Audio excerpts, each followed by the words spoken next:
This afternoon we have with us here Mrs. Sohna Sallah of Duga. I'm not sure if many of you know Ms.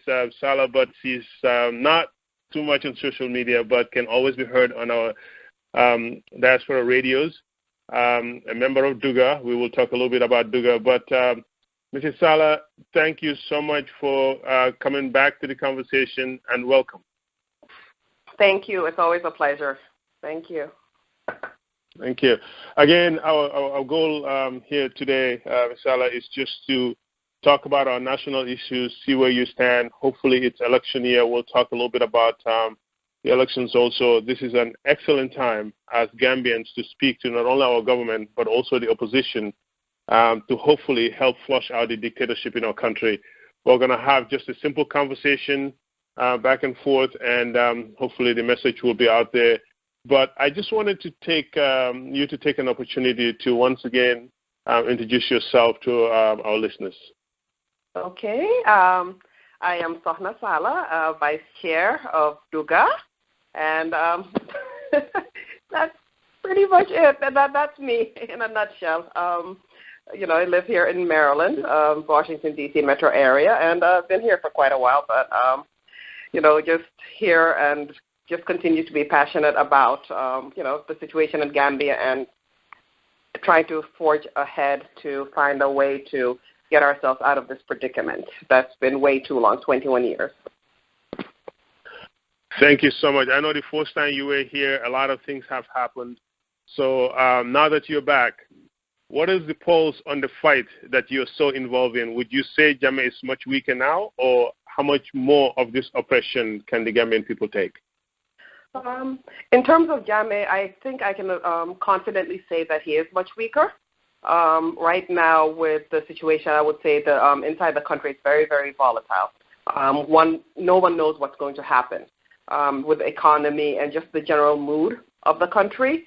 So which is not a good thing for the country, but I think it's good for us trying to fight to uproot this dictatorship out of Gambia. And the people are much more involved, whether it's publicly or just quietly, much more aware of the situation and the predicament and the cause of their predicament. So I think that definitely the fight is it's kicked up several gears, and we hope that we can finish this off and just bring democracy back into the Gambia. Thank you, Ms. Sallah, for that. Mm-hmm. When it comes to the dictatorship, obviously not much has changed. Jammeh is still his own self. He's still a dictator. Just recently, he announced our nation to be an Islamic state. And I must add that I was very defensive when at work an Iranian friend congratulated me and said, "Wow, you guys are an Islamic state right now." I told him, "No, we're not." What is your take on this announcement about Jammeh just waking up one day and just announcing the Gambia to be an Islamic state?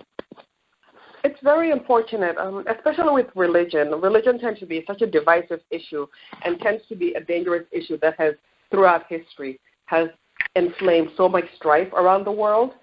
To come and, especially when people are disgruntled, to come and make that declaration, which has absolutely no basis, in law, and once again, just make an arbitrary declaration. Gambia is a secular state. And I think any Gambian who understands our Constitution and our social fabric will understand that it is very important for Gambia to remain so. Being a country that is 95% Muslim does not necessarily qualify it to be an Islamic state. So it's very, very unfortunate. But we hope that it just stopped at that declaration for female civil servants to cover their heads, which he rescinded 9 days later. So we hope that it won't go much further than that, because that at that point I think we'll be treading on very, very dangerous territory. Okay. You're so right about that. But, I mean, as a young Gambian who is learned, obviously you do understand, some of these things better than your average Gambian woman. I want you to tell us, speaking to that young Gambian Muslim woman that thinks that this is a great idea, the dangers that are involved of us becoming an Islamic state. Well, part of the danger, as I mentioned, was the social fabric. We have a Christian minority. We have animists in the country. So one thing we don't want to do is marginalize a society or any segment of the society. That is very, very dangerous. Being a Muslim and living in a secular state, Gambians have been free since time immemorial to practice their religion as they saw fit. Some people are very, very religious, some people somewhere in the middle ground, and some not at all, which is fine. And nobody has been judged, and nobody has been forced to absorb a religion that is not natural to them. I think religion for people is so personal, and it's almost like a primal thing. It's inherent in people, how far you want to go. So to have a government impose religion on you, I don't think it's fair. So being the fact that we're 95% Muslim should not preclude the Constitution and the laws of the country. People are willing to, are able to practice as they wish without imposing it on others. So I think that people should just open their minds and not drink the government Kool-Aid, as I like to call it, and just swallow this whole notion that we're 95% Muslim, so we should be an Islamic state. There are many other countries around the world. I mean, there are so few countries that are actually called Islamic states around the world, and then even though they have like majority Muslim population. So we just need to understand the secularity of our Constitution and our society and embrace that without doing away with our own religion. So I'm hoping that people will understand that it has nothing to do with fighting Islam in our society, but rather preserving the harmony, the religious harmony that we've had, and not marginalizing any segment of the society. Definitely. I mean, obviously, that's the first thing that I thought about when he, did that blunders announcement, is that I don't get it, because we have lived so peacefully with Christians and other religions over there. It's almost like, in Basse, I remember, some of these Christians, even when we did our common entrance, the night before the common entrance, there will be a huge mass for all the students, and our parents would even go to pray for the students to do well.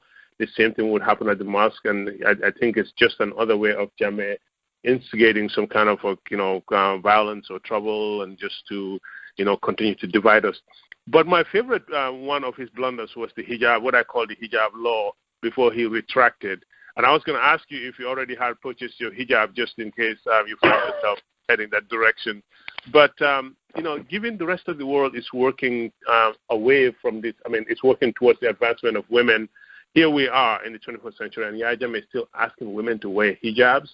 I mean, what does that tell us of the type of leadership that we have in our country? It's a leadership of women. Just going back one step, just like you said, I went to a Catholic school. I went to KG, St. Joseph's Prep, in Gambia, and I have countless Christian relatives. So to wake up one morning and have the hijab, for example, with that hijab directive, I mean, for me, it's just absolutely outrageous. Especially after he had stood on stage on December 10th and said, you don't have to change the way you dress. Christians can celebrate their holidays. For me, it's just puzzling, like a lot of things Jammeh does. It's a government on whim. It's a man who is very, very erratic. You can't read his mind. He'll wake up one morning and just have a whim. Today, you know what? I decide Gambians are going to wear hijab, the women, and it's very, very unfortunate. It's that's just I've even stopped trying to make sense of the things he does. I've really, really stopped, especially for somebody who supposedly likes to empower women and give them a place in the society and have a voice. To kind of take that step back, it's very, very unfortunate. And the civil service is not all Muslim. It's not all Muslim. And like I say, with a secular society, people decide what level they want to take their religion, how religious they are.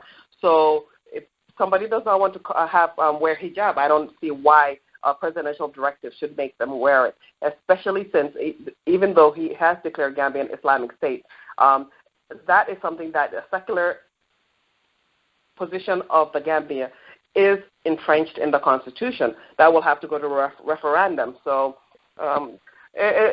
yeah, I like I said, I stopped trying to make sense of him. Okay. It is. Yeah. It's rather unfortunate, but I mean, as we continue on this now that we know that he has retracted, obviously the hijab, what I call the hijab law. Do you think he's done with this, or is this just another ploy of Jammeh, just taking a pulse of the people and knowing that this wasn't too popular, then he will come back with a whole totally different approach and just shove it down our throats? And Ms. Sallah, it seems like there's a little win in your conversation, so I'm not sure how strong the connection is. But do you think that he has just backed off just to come back again and shove it down our throat, or do you think this hijab law, given his wife obviously does not wear hijab, and I can't see Zainab wearing a hijab, looking at all his pictures in the past? Mm-hmm. I believe that this is not where he'll stop, considering the fact that even though he did retract that law, if you watch Gambian news, it is still being called the Islamic Republic of the Gambia. So I think that proclamation still stands. So it's just a matter of time before he comes up with another directive. And I think that just like a dictatorship, taking away freedoms or imposing certain positions on people, it's something that it's slow. It's not something, he's not going to wake up one morning and say, okay, everybody has to wear the burqa, women have to wear socks and gloves, etc. He's not going to do that, but I think if he's going to slowly, start encroaching on people's religious rights, and we'll just wake up one morning and, just be like, what happened here? So I think that's something that we should be very, very mindful of, and that people on the ground especially have to resist. We did hear that there was some resistance to the whole head tie directive, which is why he rescinded it, because he didn't want to anger certain segments of the society, especially the women. So we hope that there will be equal resistance if he does come up with something else, because there's no stopping Yahya Jammeh. He's just completely off the rockers, and he will not stop unless he is stopped. So we can go 3 months down the line and he can come up with something else. Women can't drive cars, for example. So we'll see where it ends. But history has taught us that this is a man who, will take as much as we let him have. He will take as much as we let him have. So at some point we have to say enough. And I think he's going to keep pushing the envelope. But we've all known that what Jammeh have done in the last 21 years is to assault the Gambian male. And in my take, the Gambian women have really stood by and watched. And I'm going to challenge you here for a second, Ms. Hannah. What do you think is going to take for women folks to actively and openly get involved in this fight? I think they're the segment of the country that has been quiet, watching Jammeh really humiliate their brothers, uncles, husbands. And would you say this is a fair statement that our women folks have really stood by? Because if you go to these jails, it's just a whole bunch of men. Well, traditionally, even if you look at back in the time of PPP, you had the Yaya company. So women have really been in the forefront of the political arena in the Gambia, and not even in the Gambia, but even around the world. Here you see the U.S. elections where Hillary is trying to court the women because they understand their, position in the society. But I think this hijab ruling, for one, has really been an eye-opener. But then also another thing is the economics, because in any country where the economics is really, you can see the Gambian situation right now. The economy is just completely decimated by Yahya Jammeh and his policies. But in any society, it's women who are most adversely affected by any economic downturn. Even in democratic countries, in the United States, if you saw the recession in 2008, the group that was most, the gender group that was most adversely affected was women, and that's worldwide. So I think that if it gets to the point where their economy, their economic footing in the country is affected, that will be a wake-up call for women. And just like they were able to empower him, enable him, and prop him up in the beginning, they could be his potential downfall. Now, what would you tell the Gambian woman that is at home in the Gambia today and is saying, you know what, I don't think women should be in leadership? Because of late, we've heard a lot of women activity on the political arena. Talks about a woman candidate for the first time, correct me if I'm wrong, in the history of our nation. What can you tell that young woman that's out there that is just waiting to be just a housewife and no ambition of leadership? Do you have any message for them? Well, you cannot marginalize 50% of our population.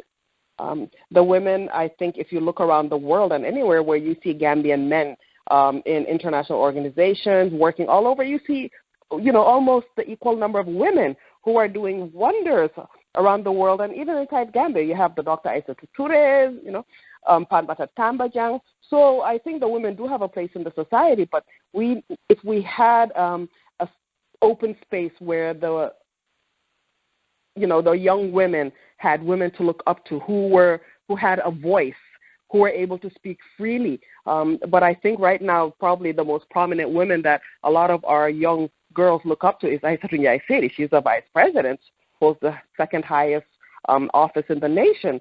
And she's not really one that would want to emulate.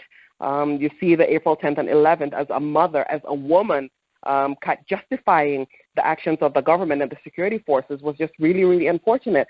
But I think that that's all part of the learning process right now. Gambia, we're learning about the whole democratic process and civic engagement and social engagement. And I think that should be really part of the grassroots work that needs to be done in the society to kind of empower and educate our girls. We have some brilliant girls, both on the ground who are attending UTG, people who are working all over the world, who really, I think, are starting to grasp that, who are very, very attuned to the gender issues and their place in society. We need to take a seat at the table, and it's not asking for permission, but understand that, being 50% of the population, I think maybe 51, 52% of the Gambian population, we deserve a seat at the table, and that we can carry that burden. So that's all part of the educating of Gambian society. Now, Sohna, how would you respond to that person that says, Dr. Aissa Touré was an activist prior to becoming a vice president, was a very well-known voice that stood up for the right to freedom of women, all of a sudden became the vice president of the nation and now enabling a leader. What is your response to say, maybe women are not very good leaders, given that especially our women, they tend to like to play the secondary role because she has not been active at all. She's pretty much gone with everything that Yahya has done. She's even moved away from what she believes in and became this dormant woman that empowers dictatorship, especially against women. Yes, that's true. I know that, she was head of the Women's Affairs Bureau, I believe, before she became vice president. And with Aissa Touré, I think that it's just probably a personality thing. Sometimes I look at these people behind Yahya Jammeh, and I just want to get into their heads so bad. Because I'm like, what are you thinking? It's really, really unfortunate. And I believe that she's just basically sold her soul with her. And for whatever reason is keeping her there, knowing the situation. She's been his vice president now for, 19 or 20 years, I believe. So yeah. For whatever reason, I don't think we could even use her as an example as somebody who is there to propagate women's rights or stand up for women. It's just very, very sad. I don't know. I would love to get into Aissa Touré head. So she is one that, a lot of women looked up to. I know that she had relations with a lot of, especially those women who were involved in the political arena before Yahya Jammeh. So to just completely abandon abandon her principles and her standing up for gender rights and raising awareness, for me, it just boggles the mind. It really does. Yeah, she sold her soul, and maybe she's getting some benefit from this that we don't know of. But for me, I think it's just more of basically destroying a legacy that she had started. Indeed.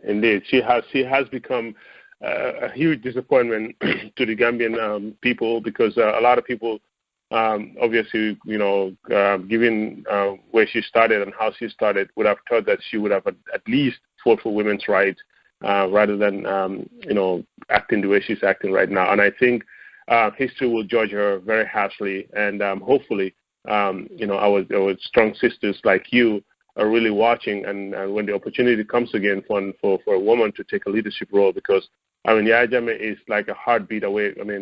As Amja said, it's like a heartbeat away from the presidency. And if everything that we've seen so far is the truth of her, would mean that if Yahya should, die today and she comes to power, this dictatorship will continue. But speaking of the dictatorship, obviously one of our goals is to get this current regime out of there. And one of the most legal ways is through elections. Sohna Sallah, it is elections year. Let's transition for a minute and talk about these elections. Where do you stand? And do you think the opposition can defeat Yahya at the polls? And if defeated, do you think this guy will walk away? I have always been very, very apprehensive when it came to elections, because just looking historically at elections with dictators, with very few exceptions, for example, Pinochet in Chile, which was really an underlying military coup because the generals threatened to boot him out.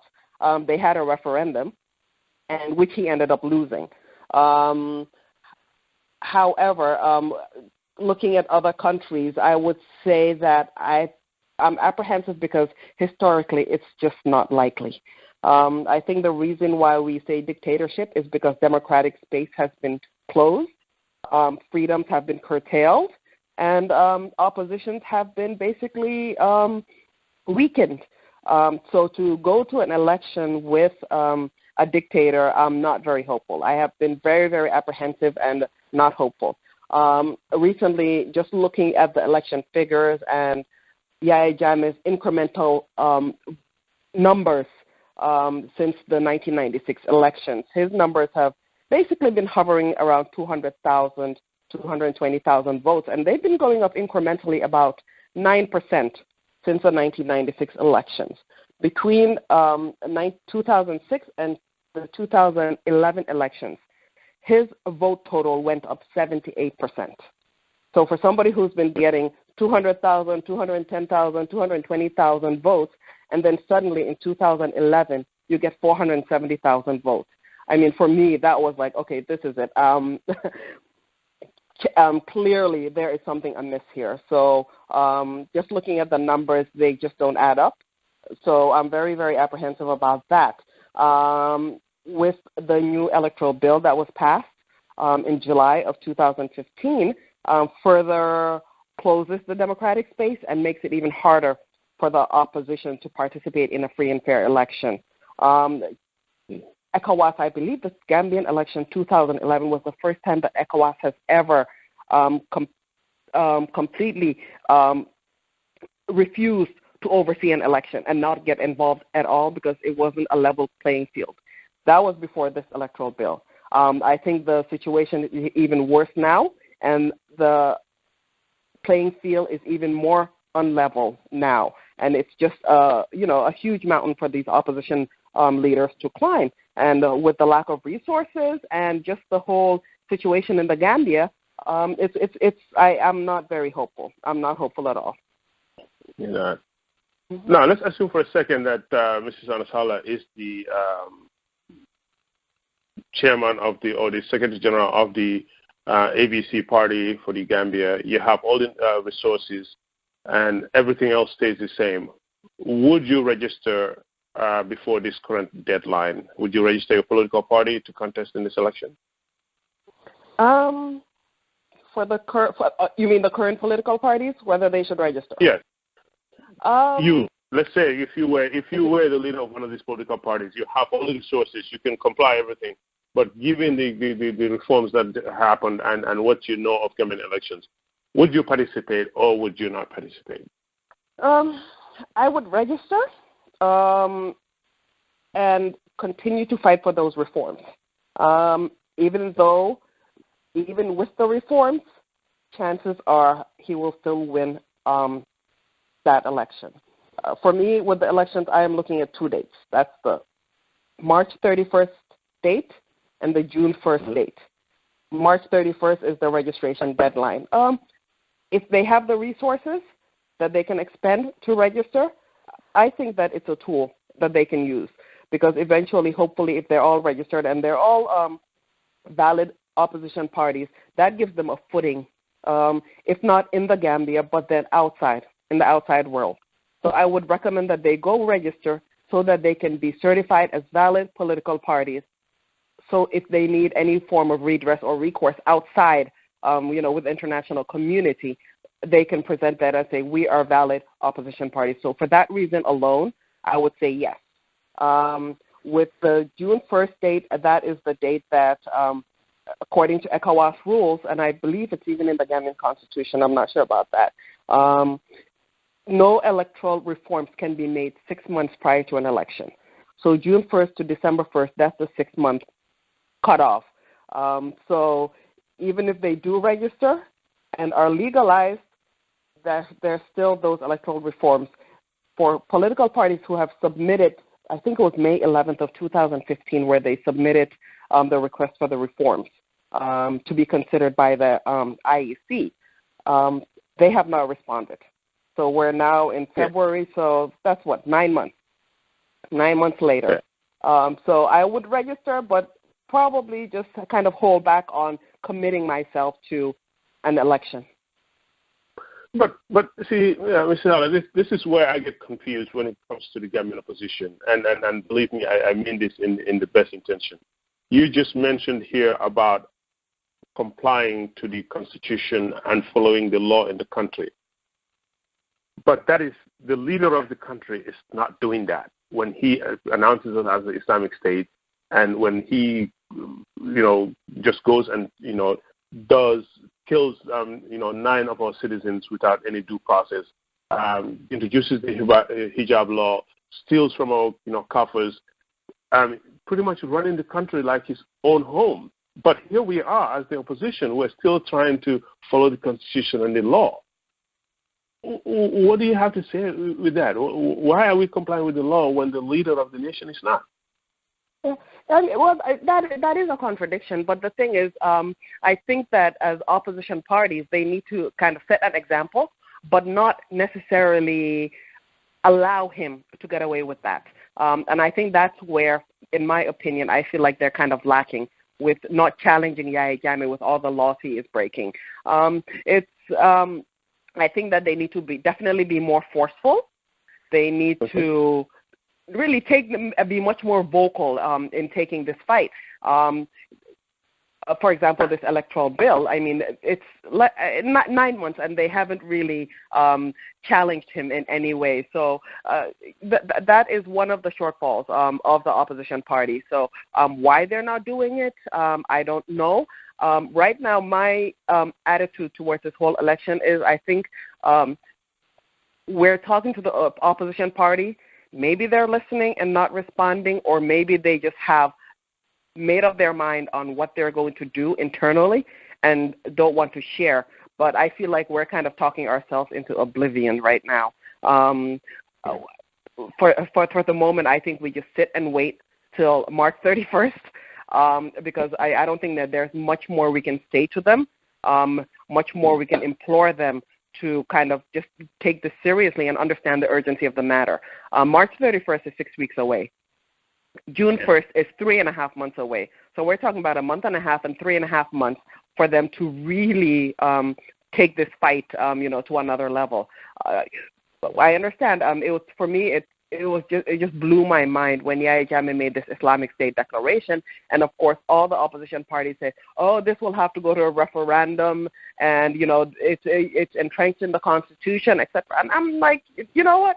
When has this guy ever bothered to reference the Constitution? And he stated right there, the only book that cannot be amended is the Quran. So you could see that his intentions were clearly stated then. So But go ahead. But even that, I mean, obviously, his statement is the only document that can be, amended is the Quran. But there's a process when you amend the Constitution. You just don't wake up and then you change it. But with that said, obviously in the political season, we have seen all of the political parties right now. They're up in their game. OJ is going around, the country with PVP. Obviously, they're talk of town right now. We have Mr. Hussein Odabo with the UDP in the UK. They've all really, started flexing their muscles. Is this good for Gambian politics right now? Are we being really smart how all these political parties are just going, given the time that we have, that they really spending a lot more time campaigning than really coming together? Yeah, I'm afraid that because under the current political dispensation, I think that their campaigns may end up being in vain. I know that they're spending a lot of money to go out there and talk to the people, which is good because it's good to kind of inspire the base, which has also been another shortcoming of the opposition because they just haven't been able to inspire the population to get involved in the process. So that may be a good tactic, but when you have a level playing field. Right now with the current situation, they can all be out there and inspiring, talking, mobilizing their people, and then come March 31st, one of them or more can end up being deregistered. So what would have been the purpose of that? One must ask that question. So I think that that and a lot of that energy, or all of that energy right now, should be directed at fighting Yahya Jammeh and the laws that he has passed. That is just completely curtail the democratic space and just not allowing a fair electoral process. So for me, I mean, if it was me, I think I would just knock down the obstacles that are preventing you from reaching the people. And who's to say that once the actual campaign starts, let's say they're all registered, the campaign starts, I mean, he could cut the campaign season to 10 days. Right now you can see he's letting them do what they want to do, but then who knows what he has in store? Who knows what he has in store? So this is a very interesting time, to say the least. It's a very, very precarious time. And right now, the Gambia is really, really teetering, in my opinion. Nobody knows what's going to happen. March 31st, I mean, for me, it's I think right now that's pretty much what I'm looking to. Then after that, I'll see if there are any, movements towards demanding some reforms.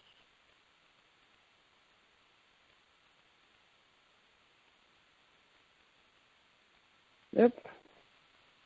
Hello? Hello? Hello, Miss Sallah? Okay, sorry. Yeah. All right. Thank you. Once again, thank you so much for joining us today. Ladies and gentlemen, this is The Conversation. Momodou Krubally speaking with Mrs. Sohna Sallah of Duga.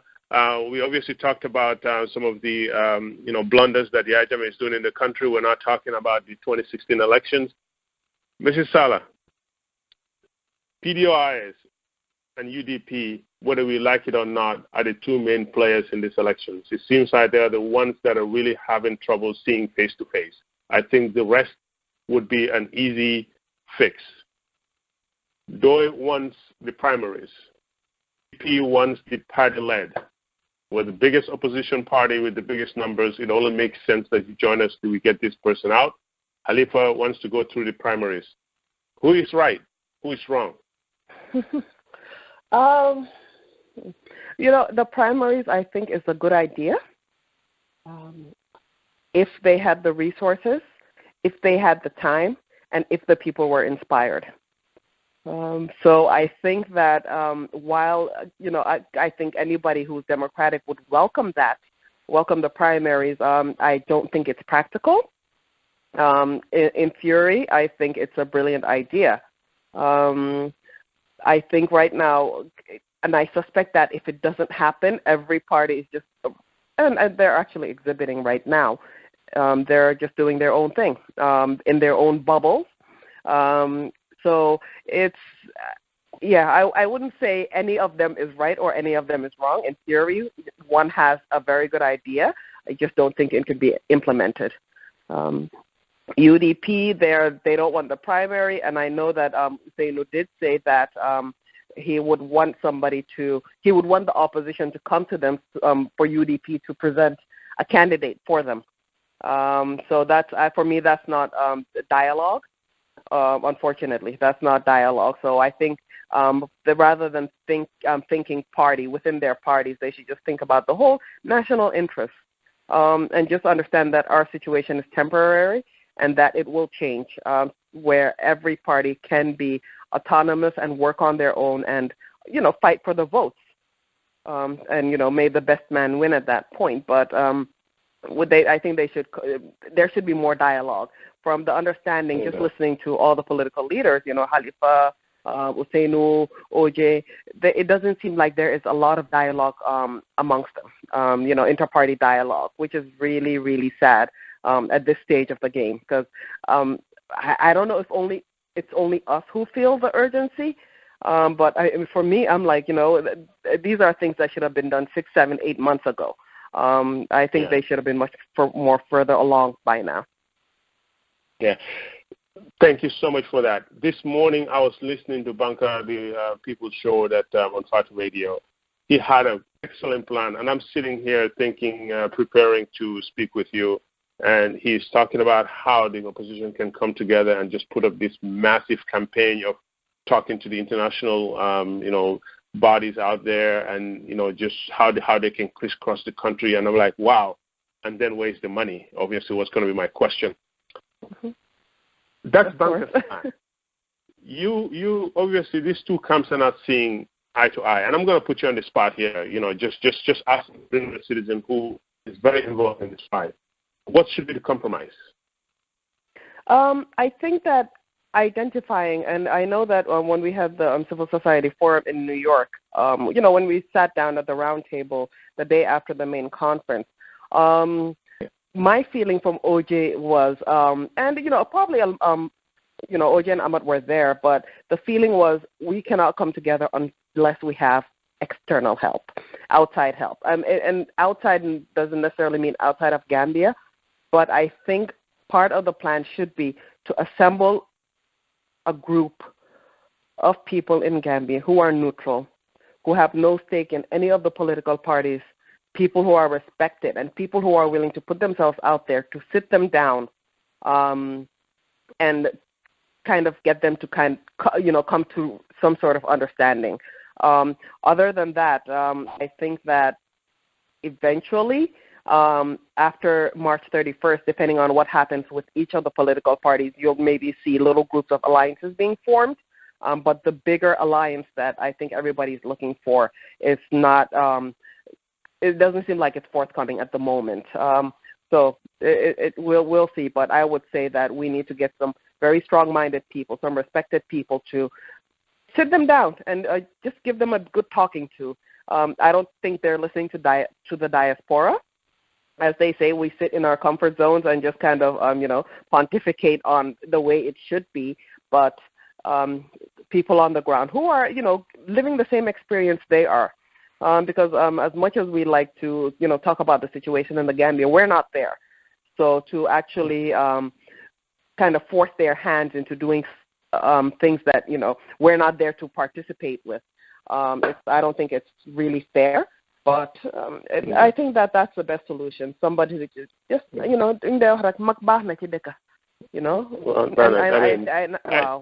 And I think that we've reached that stage where, we need some people to really, really step up and take control.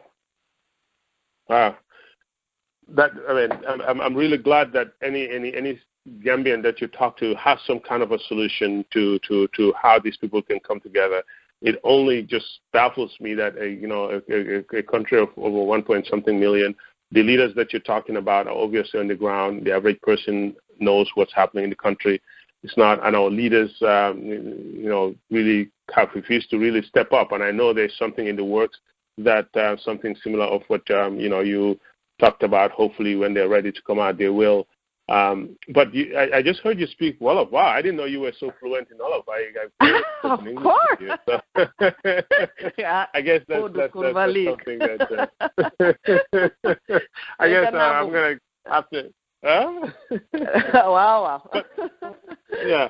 But, Sallah, I mean, each time you open these radios, and thank you so much for your time, these honest answers. And I know this can always land people in hot water because here you are talking about your ideas. Somebody else would not agree, and, it could be a form of attack. But I honestly think that I would say that even that idea, it wasn't mine. For me, like I said at that round table, what I kind of gleaned from that conversation was it was almost a cry for help. Help us put people together who can talk to us to come together. I mean, that's pretty much that's what I gleaned from that conversation. So so maybe that's one path that we can take. I mean, of course, there are other avenues to take, and I think it should be a multi-pronged approach. With the opposition right now. Yeah. Definitely. And that cry for help, the other day I was talking to Suntu Ture on Freedom Radio, and I think you were part of the panelists there. And I was trying to tell them, listen, sometimes when people come on these radios, they really just are frustrated. We are a nation that is frustrated and have held in anger for 21 years. And we come on these radios, which is good therapy, and that's why I respect these radios so much, that they leave whatever they're doing, come on there, turn their radios on their time, and we call in and vent, then we feel good and we go to work. And that's why I always advocate for us to support them.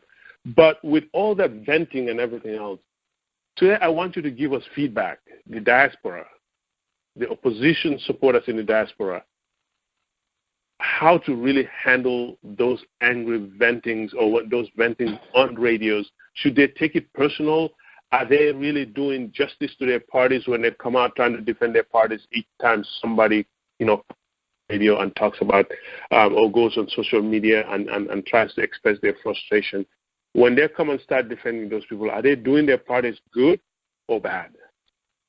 For me, when I see reactions like that, my first thought is, okay, is this a trickle-down thing? Would this be the reaction, for example, of Usainu or OJ or Amat or Khalifa if this criticism was leveled on them? If they were the ones on social media or on the radios, is this how they would react? For me, that's my first thing. To be honest, those reactions scare me because if this is something that is endorsed or basically an accepted behavior within a party, I don't think that's acceptable. You cannot be a political party. That is vying for political office, the highest office for that matter, in a country, and not expect criticism. And for me, I've always said nobody likes criticism. I mean, we're Duga, we get criticized. Sometimes you go on social media and people tend to twist things and all that. But at some point, you have to have some sort of PR strategy to say, okay, this is how we're going to respond. Even in your own personal home, sometimes you get angry at something. But, you have to learn to just kind of sometimes step back, evaluate the situations. Because sometimes when you're angry, some things will come out of your mouth that maybe 10 minutes later you'll say, okay, well, maybe it wasn't that bad, or maybe I misunderstood. So it's really, really scary. It's really, really sad when you see these opposition surrogates responding in certain ways. So I really, really wish that they will all have a sit down and kind of come up with some sort of PR strategy, because it's very, very off-putting for me. Seeing the reactions, and I'm going to say across the board, there is not a single party that I will exempt from that statement as to their reaction. So I think definitely it should be toned down, because when you come on air and respond on behalf, or especially people who are known to be affiliated with certain parties, for me, that is a reflection of that party. So you think you're trying to defend the party when, in fact, you're actually, destroying, certain aspects of the perception that people have of that party. So I think they definitely, and I understand, sometimes the criticisms are harsh. People go out there and, are quite insulting, but I think it just comes with the territory. It's politics. It's kind of like religion. People and their religion and people and their politics, they take it very, very personally. So you just have to kind of take it in stride and understand that, it's the position that we have chosen, to be in as a political party. So we should expect criticism, because if this continues, sometimes I sit there and I'm listening, and I'm like, okay, so if any of these people were in Yahya Jammeh's position right now, is this what we can expect? Especially if you have the whole state machinery and the security forces behind you. Is this how you are going to react? It's scary. That is exactly. I mean, I think the same wavelength when I hear them. And just for the record, obviously, before I get there, you've talked about a good PR, coming up with a good PR, because sometimes when you have different people speaking their minds, maybe they're not even part of the executive of this opposition, but still people look at them. I mean, certain names out there, if they come out on the radio, it's almost like UDP is the one speaking. But obviously, with that said, just for the record, I have extended an invite to, PDOIS, UDP, and obviously I'm waiting. PDOIS, Suleiman Ba has already accepted to come to the conversation. I'm waiting to hear back from UDP to hopefully speak with lawyer Usainu Dabo, and, I have also extended an invite to my Fati. So this is all, part of hopefully they can come here and really just explain, themselves, explain the positions of their party, and maybe introduce their party, whereas they can just have the platform to themselves and, sell their agenda also, because there doesn't seem to be enough communication happening within these parties. But, I mean, obviously continue on these elections, and Mrs. Sallah, I can't thank you, for really giving us always time a here. pleasure. No problem. It's already an hour, so I'm not going to, get those music breaks or anything. If you want a break, just let me know, to grab a cup of water. We'll just continue so that we can finish this. And that's okay. Let you enjoy the rest of your weekend. Take your time. It's okay. I'm open, so that's okay. Mm-hmm. Perfect. Sohna Sallah, a lot of talk about female candidates. Do you think we're going to see a female candidate this year? Just going by the composition of the opposition parties, I don't think so. The only way I think that we can possibly have a female candidate, if the opposition is willing to come together, put up one candidate on an interim basis, to kind of contest an election with Yahya Jammeh, and hopefully if they win, they can come back and hold another freer and fairer election. That for me at the moment, this election cycle, 2016, I would say no.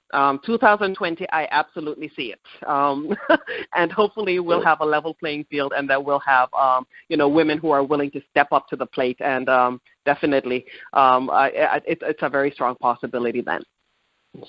Thank you. Be very careful how you answer this next question. Are we going to see Sohna Sallah as a presidential candidate in the near future? That's a categoric no. No. You will never see Sohna Sallah running for any political office. Like my mom said, you can never be a politician. You're too straightforward. Yeah, no. I have absolutely no interest in politics. You will see Sohna on the ground in the Gambia, though. Once the situation changes, just educating the people and just continuing, the civic education on that Duga has started on the ground. That you will see. So you're agreeing that if you ever run for president, you will give me the first interview to interview you when you run in that office. Thank you. Thank you so much, Sohna. I'll agree to that because I know that it'll never happen. So, Ms. Sallah, let's be very honest here for a second. We've seen a lot of presidential candidates, and this has nothing to do with sex agenda or anything like that. Is the Gambia ready for a female president or a female leader, knowing what you know of our cultures? I think so.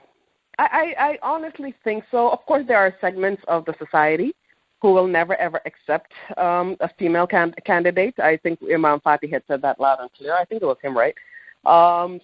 I mean, probably that segment of the population. But I think overall, especially with, especially in the African countries where you have such an explosion of the youth population who are more aware and more accepting of the whole gender equality thing, I do believe. I mean, you have a lot of these young men and women who are in, school together and always getting beaten by the girls. So I think they can understand that they have a place on the political platform in Gambia. So I think we are. So let's just hope that one is willing to step up, and more women who are able and qualified to do it understand that the time is now. 21 years, a lot has happened, Sohna. Demeanor-wise, the fact is that women are more compassionate. And given what we have gone through the last 21 years, it's very hard. Do you think we need a stern leader that will not be too emotionally connected, knowing how emotionally connected women are? Do you think this, right after this regime, the Third Republic, the first leader should be somebody who's very strong? And the way I'm saying that strong is because I know women are a lot hesitant they're a lot more compassionate. Do you think they will be the right fit at this time in the history of our nation? Or do we need somebody who is going to be very firm and be able to move us forward from all these problems? Because God knows we have a lot of problems to move away from the Second Republic to the Third Republic. Mm-hmm. I think you can be firm at the same time compassionate, and just have that whole emotional bond to the people. In terms of, the social fabric, because, for me, I think our social fabric is really, really been decimated by this whole Jammeh regime. So I think in just kind of rebuilding the social fabric and the cohesiveness that Gambians have always been known for, I think a female candidate will be good for that. So that's on the emotional side. But then on the firm side, just having fiscal discipline, for example, and just being able to administrate and govern, I believe that, you need the firmness there. And I do believe that, a female candidate can fill both roles. Absolutely, without question. Thank you. Thank you so much, obviously, for giving us your candid response to these questions. I am just going to go ahead. Let's take a quick break, and then we're going to come back and speak about Duga. I have a lot to ask you about Duga. I know that you guys have just had a press conference of late, and I wanted to talk about that and just a few little things. Ladies and gentlemen, once again, you're listening to the conversation. Momodou Krubally speaking with Sohna Sallah of Duga.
Thank you so much, ladies and gentlemen. Once again, welcome back to the conversation. Today we have with us Mrs. Sohna Sallah of Duga. I guess it's not right to say Duga DC because now Duga is international. Is that right? Exactly, yeah.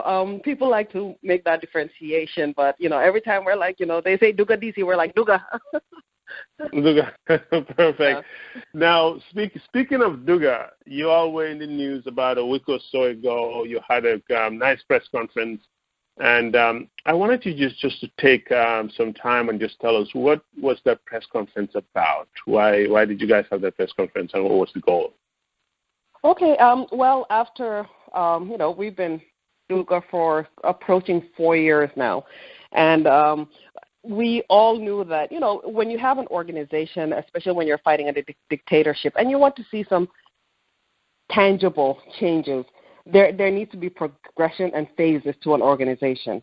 So, and this is not something that, we started discussing, maybe just a couple of weeks before the press conference, but I think that we had come to the realization, especially after our trip to Senegal in 2014, we were like, okay, you know what, we need to start kind of thinking, getting our heads together, and trying to advance. And I think part of the argument was like, you know what, if we keep doing the same thing, we can't keep protesting in the streets of D.C. or New York or wherever, for the next 4 or 5 years. Otherwise, we'll be as guilty as the opposition of, what we accuse them of, keep doing the same thing over and over again. So we understood the need to move on to another phase in this fight. And the phase is basically to concentrate a lot of our efforts to working on the ground, and not immediately for, every member of Duga to just get on a plane and go, but to just kind of like, get our people together, get our networks together, and, start working with people on the ground to basically take the fight there, because we can sit on the outside and talk forever, but we understand that the work on the ground needs to be done also. As we have always said, that the opposition is basically doing the work of opposition and civil society, because civil society there is, especially focused on human rights, is basically non-existent on the ground. So, we're hoping to kind of move, change focus and, work with the opposition in addition to just working with people on the ground to sensitize. And eventually we understand that there will be an inflow into the country, but, that will need to be planned and, all the, background stuff put into place. Yeah. I'm saying this because obviously, like you said, to gradually work on the ground. And when I spoke with Dr. Amadou Skatajane, he told me that he kept going when he was in prison because he knew somebody was fighting for him outside. And I think that really brought it home for me, because when my brother-in-law was in the same situation where he had the option to run away or stay, my counsel to him was stay. And if you die, or as long as you're there, I will continue to speak and fight for you. And just that just goes to show that Duga needs to just continue this fight, because if you are on the ground, let's say you guys send Sohna Sallah now, you will be in jail knowing that coach is not sleeping well and is out in the streets protesting for you, and there's hope. And I think that's what kept Dr. Jane fighting, and I think with that hope, he was able to get out, and he brought us a lot of information, all that information about the killings. If it wasn't for him, chances are we would not even have known some of these people that were killed during the Mile 29 killings. Obviously, with that said, Duga has done a lot of good job in frustrating the government, challenging them. If there is one organization that needs to be given credit to fight effectively against this regime, is Duga. I think a few days ago you were at the Church of Scientology, which was another great success of penetrating the enemy and embarrassing them. What can you tell us about that? And how do you guys do this without letting the cat out of the bag? I mean, this is so effective. And I'm thinking here, the video came like really late at night. When I saw it, I'm like, God, they need to teach people on the ground how to really infiltrate this government. How do you guys, I mean, do you guys have plans to really teach people on the ground how to really get information, know about it? I mean, Mr. C said breaking in there, going over there, interrupting them, and embarrassing them. This is the way we're going to have to fight them. Well, yeah, I mean, probably because of the process, especially on the ground. Just like you said, that you want people fighting for you on the outside. Ultimately, our goal is to make sure that when something happens, not only on the outside, but that you also have people fighting for you inside the country. That is our goal. It's a slow process because, as you say, I mean, people literally need to be trained. There is training behind it. We don't just wake up one morning and send people out onto the streets. No, there's a whole lot of work behind the scenes that needs to be done. So, of course, I can't talk too much about that. But about this Church of Scientology event. Maybe about a week before the event. When you're in DC, you get you're part of these networks and stuff. So sometimes you just get an email. So one of the Duga members got an email with this invite, and of course, guess whose name was on the invite? So of course, immediately an email was circulated to Duga. It's like, okay, I don't want to be the only one there. Who's coming? And everybody signed up. So we all signed up, and our take was we're not going to hide. We all signed up under our names, and when it says organization, we put Duga except for two people, which were Musa and Yankuba. So we signed up probably early in the week. Thursday, we all got reminder emails reminding us to, attend the event. Friday, literally, I was at my front door just about closing the door. I heard an email come in. I opened it, and it was the cancellation. Of course, I called the others, and they had all received it. But at no point was it an option that we were just going to stay home and not go. I mean, it was like, okay, we've all been canceled. All right, see you guys in 30 minutes, because we were all going anyway. So I got there, and at that point, Pasama and Gigi had already been in and, were sent out. Sophie, of course, a few minutes after I got there, she came out, yep, I've been kicked out too. So I didn't even attempt to go, but then we had Musa and Yanks. They didn't put Duga. When they were asked organization, they just put individual. So at one point they suspected, though, and they went up to them and said, are you guys Duga? And, they were like, no, we're just here to attend the event. We have invitations and we're confirmed. So they tried to get them to leave. At that time, they were already very, very flustered and very panicked. You could see, because when I pulled into the parking lot, Perminte and one of the event organizers, were standing in the lot. And just the minute I pulled and my headlights went on them, you could see panic. Just the way they were talking, arms flailing and all that. You can see there was a lot of panic. So when they approached Musa and Yanks and basically asked them to leave, they refused. And at that time, they were so nervous that we were, kind of causing a scene out. Well, not really a scene, but they felt our presence outside. They didn't want more, confusion and panic inside. So they were like, okay, fine, you guys can stay. So, the whole time they were there, they were sending us the videos and, updating us on what was going on and sending pictures. But we had made a conscious effort. We're not posting anything on Facebook until they come out of there, because we wanted them to stay till the end. So we were there the whole time, and they weren't pleased. So as soon as they came out, that's when we started posting the videos and all that. So, and the good thing is, not only they were in there and they saw the proceedings. We were outside, and one thing we make sure we never do is go anywhere without flyer. So we had created a special flyer, because the whole this meeting was partly to kind of drum up support and get tourists to come to Gambia's homecoming. So we created a flyer and called it Gambia's Roots and Homecoming Festival Travel Warning. So we listed all the atrocities, and so literally everybody, before you walked into that door, we were standing outside and handing them flyers, like, before you book your ticket, here, read this. So there were, people were just actually like, we had no idea. There was one lady who didn't even stay through the event. She left and came to us, was like, I had no idea this was happening. She's like, I'm going home right now, and I'm going to research this. So with stuff like that, it's like if you hit one person, she has a friend maybe she wanted to take along, they'll think twice and, hopefully raise more awareness of the situation in Gambia. Yeah. I mean, and obviously we know that they're the members of church, but now this is again where Jammeh's hypocrisy is exposed. 1 minute you're announcing that the Gambia is an Islamic state. The next minute you're in a church trying to sell to Christians, or I'm very familiar with the Church of Scientology, and I have to say it's one of the biggest churches.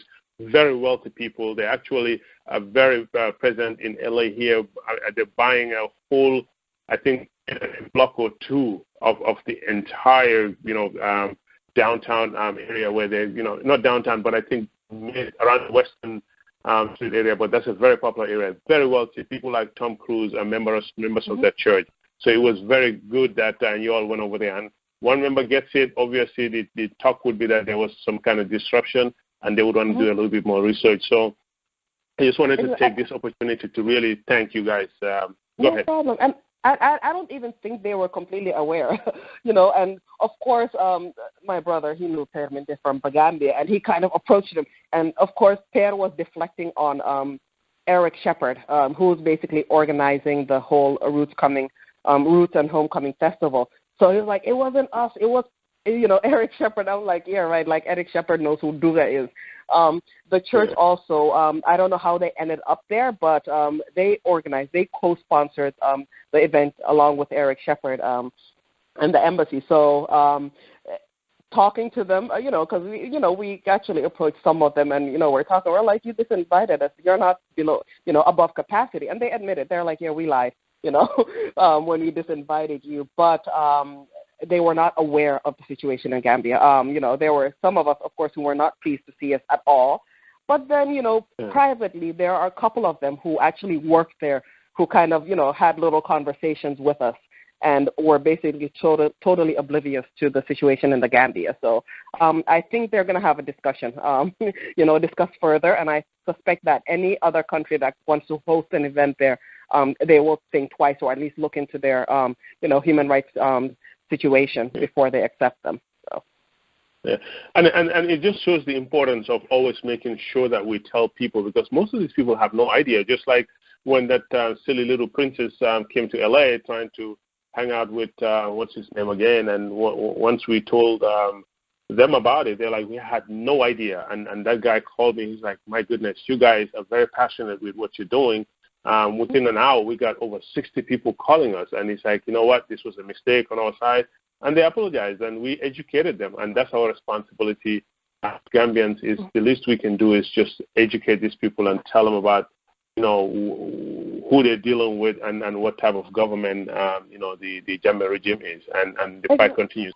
But exactly, and I was going to say, when you talk about, Gambia Roots Homecoming Festival, Alex Haley Roots, the home of Kinte Kinte, people tend to have a romanticized notion, of Africa. Oh, we're going back to our roots and all that.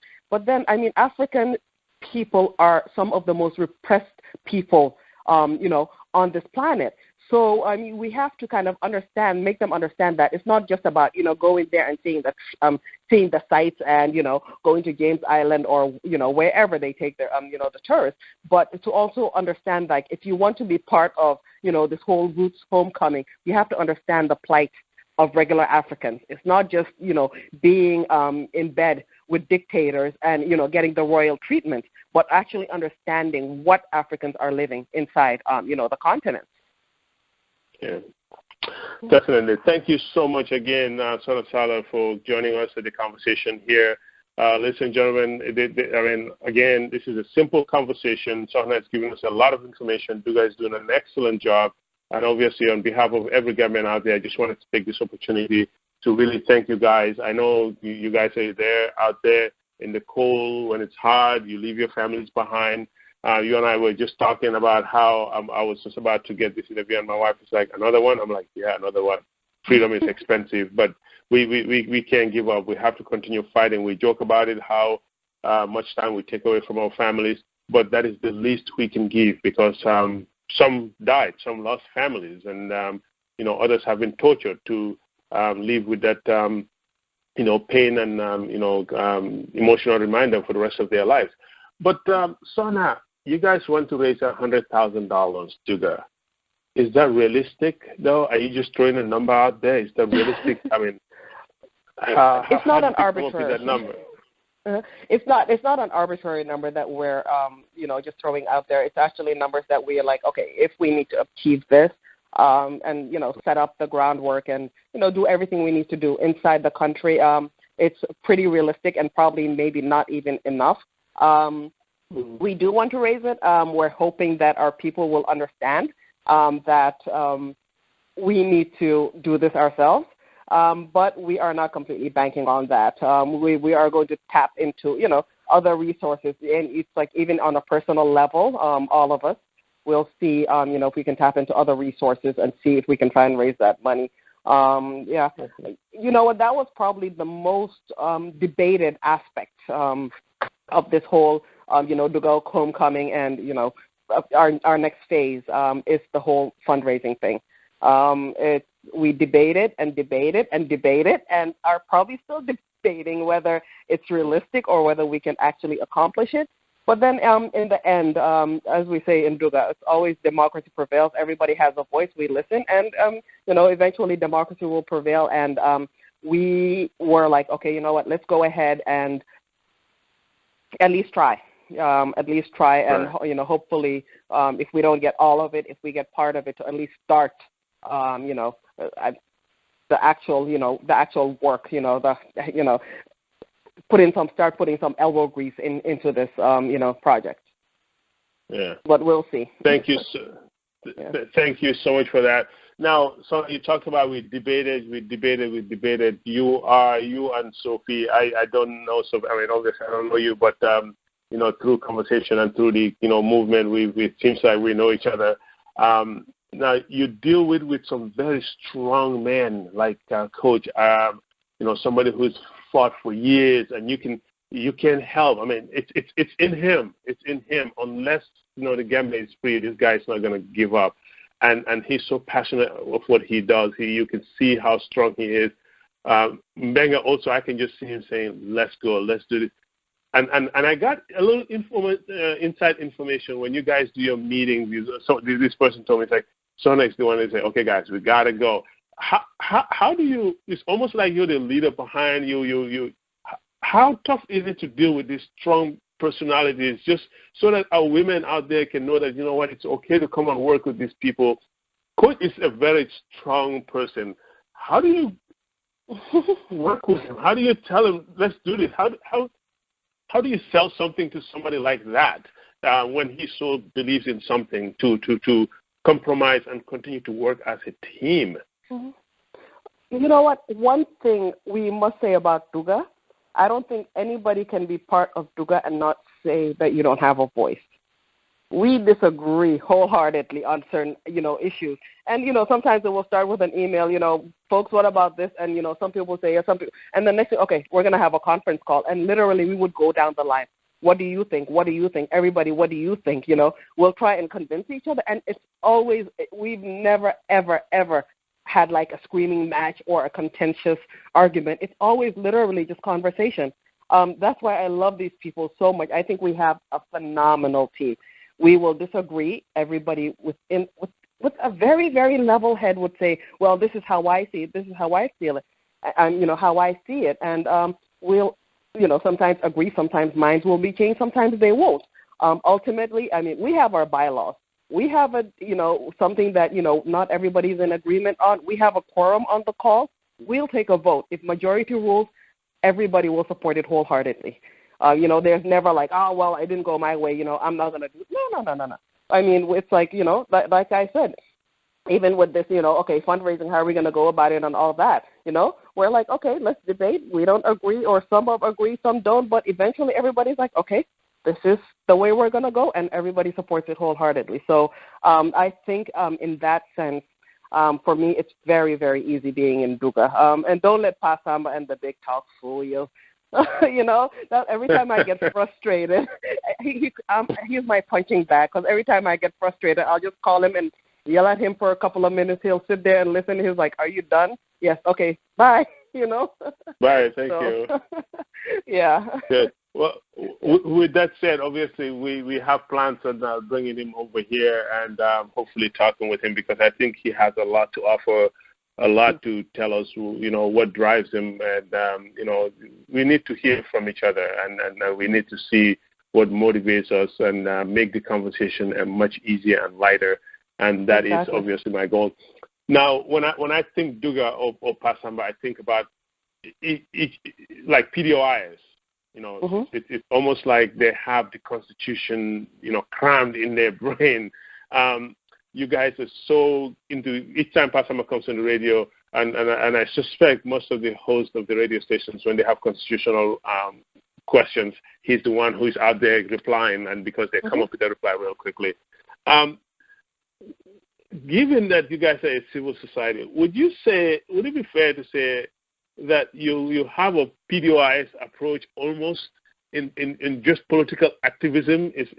Would that be a fair comparison to say? Because when I think Duga, you're more similar to PDOIS than anything. Is that because Pasamba is a former member of PDOIS, or is there something about understanding the Constitution in order for you to be able to fight effectively? Well, I think, as you said, civil society, and especially with the whole activism, it's just an understanding of our basic human rights. I think for me, for example, it's like since age 15 in high school, I was a member of Amnesty International. So, it's just a whole understanding and having a worldview. If you see most members of Duga, even outside of Duga, they're involved in so many other community activities. So it's just something, I guess, that's just almost ingrained in all of us. I would say it's grown exponentially since the formation of Duga, because as we say, it's almost an obsession with all of us to be just constantly, checking the issues and seeing what's going on. With the DOI approach, we like to think that we're a bit more open than DOI and a bit more, how can I say it, less theoretical. We like to, and more flexible, I think, and more just, willing to be a bit more, I wouldn't say active, because, I would really say that DOI is active, but just willing to, think outside of the box, or as Khalifa would say, political adventurism. So, yeah. So I maybe, with just the whole empowerment and the whole education aspect of it, and people understanding their rights and standing up for their rights, I would say we're, maybe a bit cerebral in that case, like DOI, but in terms of the actual work and getting out there, with activism, I don't think you'll see DOI out, sub-freezing, standing outside the Church of Scientology on a Friday night. So Friday night. Good. Yeah. To be very honest, each time I see you guys, and I get motivated when you see 4 people. It's cold, it's snowing, and they're still out there with their loudspeakers. There's nothing more motivational than that. And I really say this from the bottom of my heart. I really hope that someday we can all stand in Banjul and look at each other and say it was worth it, with our gray hairs, much older, and look at the people expressing themselves, seeing the young expressing themselves, and just knowing that for once we stood up for the right thing, because I think a lot of our people that are in this fight are not thinking long term. They're more thinking of the immediate, how popular they can be, how rich they can be, enjoying their life, going for their semesters. You all are sacrificing that. We're sacrificing that for the long term.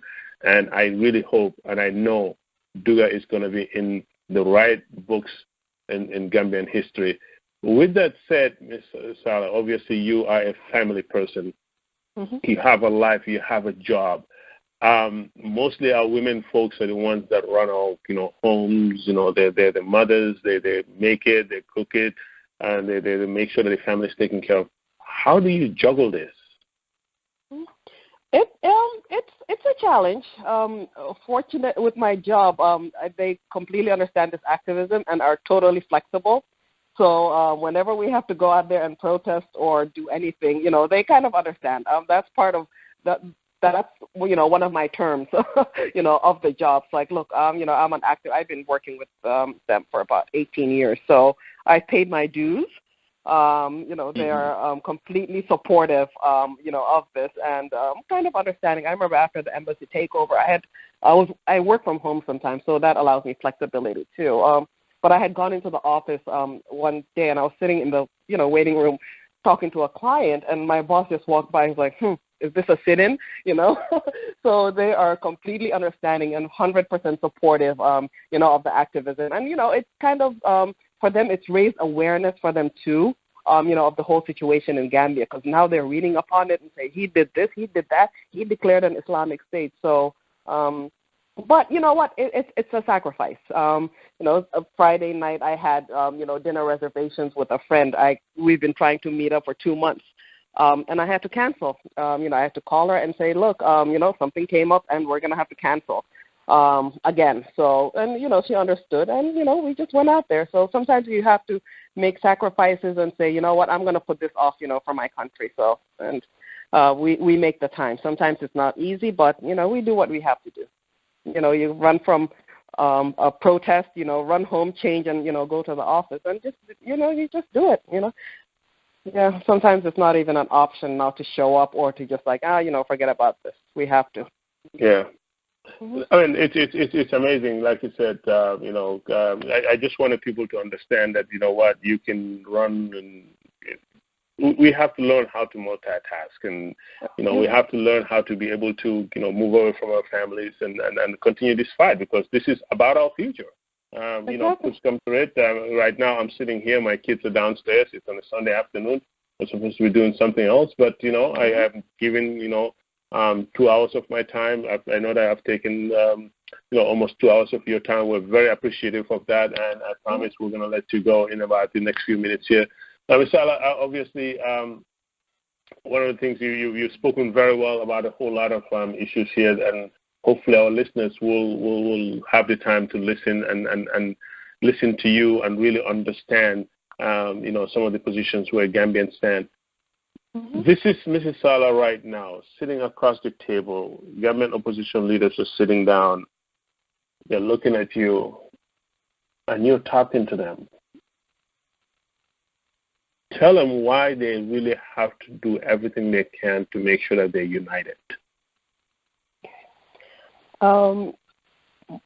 They have been in the opposition for over 20 years, Doi for over 30 years. This is an opportunity to not just be leaders of political parties, but establish their political parties as institutions in the country. This is an opportunity for them to build a legacy, a lasting legacy. This is the person who led Gambia to freedom when it was at the most critical stage. This is an opportunity for them to inspire the people and to inspire, their voters and their supporters. And this is an opportunity for them to prove why they are worthy of sitting in that seat at State House. So, there's just so much that right now these oppositions have to prove to us.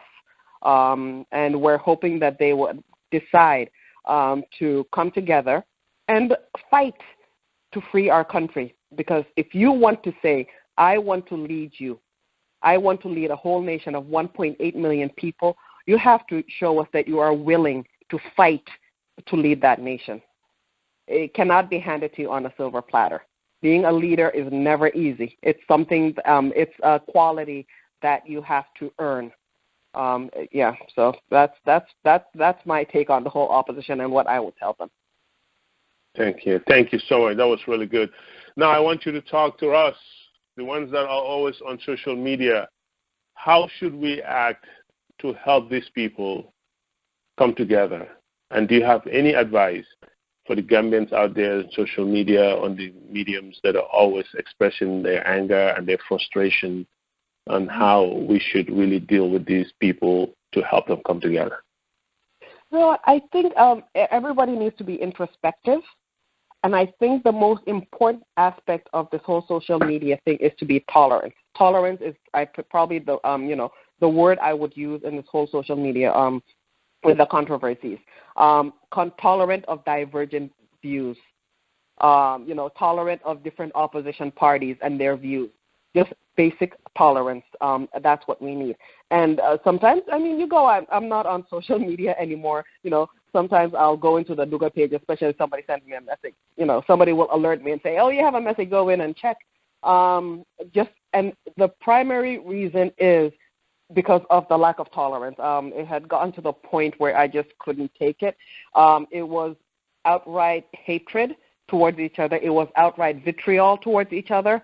And getting to a point where it started becoming too personal. So I think sometimes we just need to sit back. And if you have a problem with somebody, just inbox them. Before the advent of social media, we used to, pick up the phone. Pick up the phone, and you can argue till daybreak. That's fine.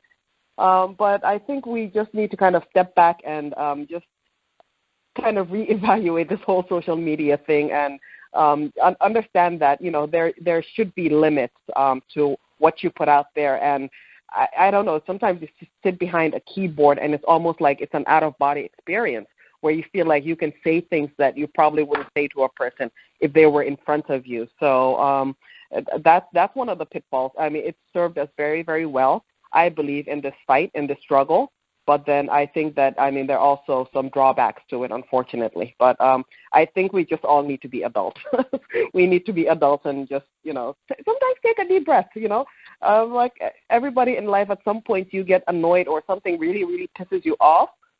Just sometimes stand back, think for a few minutes, and you'll find that, it passes, or call and yell at Pasamba, just something like that. But just... we need to kind of tone it down a bit. Yeah, be a bit more measured. And I'm not. Thank you so much. But that's just my take, because sometimes it's really unnecessary. It's really unnecessary. Thank you. I think. Mm-hmm. Thank you so much, Sohna Sallah, for taking the time to join us here. Again, ladies and gentlemen, this is Momodou Krubally, the conversation with Sohna Sallah of Duga.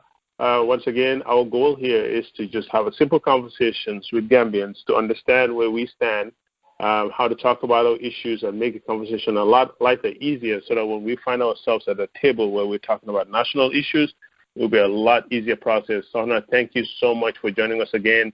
Do you have any last words to our listeners? No, I just thank you. This has been great. It's a very relaxing interview, I might add. Thank you so much, for inviting me, and it's been an absolute pleasure for me to be here with you today. Thank you, and I will have to say this is not going to be the last. We're going to ask for your time, and it's always good to have people like you, obviously on these discussions.